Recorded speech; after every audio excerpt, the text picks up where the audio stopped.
笑讲客语，咪咪笑讲客家。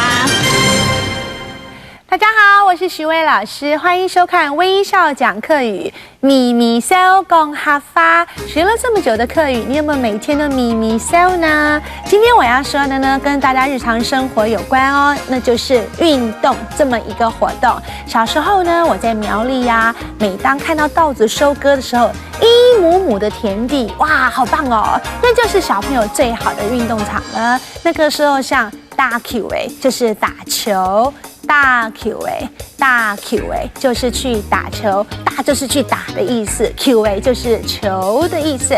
再来像nam yo高什么是nam yo高呢？就是摔跤哦。这我绝不承认，那是我常常做的活动，那不是我。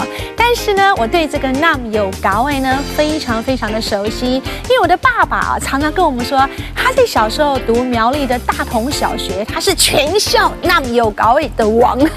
他每次说他是最厉害，不晓得是不是真的。所以夏天的时候呢，我们还很喜欢到这个比较安全的浅的水边呢去秋水。什么叫做秋水呢？你看我这个动作。游泳，对了啊，客家话的游泳叫做秋水，秋水。所以呢，在客家庄啊，在那个熊咖哦，有很多很好玩的休闲活动啦。还有我们常早上看到一些阿公阿嬷在那边干什么呢？走运通，走运通。这个走其实是走路的走这个字，可是，在客家话的走呢，也有跑步的意思咯。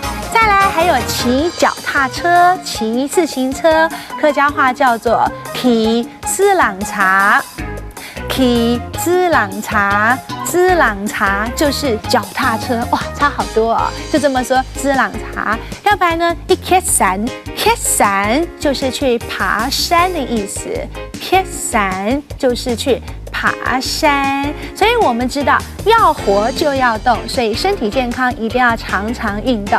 下次运动的时候呢，也可以一边大 Q 一边呢顺便练习一下客家话，来大 Q， 来大 Q， 来大 Q， 我打球，走运通，骑自郎茶。开山就是去爬山的意思。好，我是徐薇，我们下回再来学了。安子 say 再见。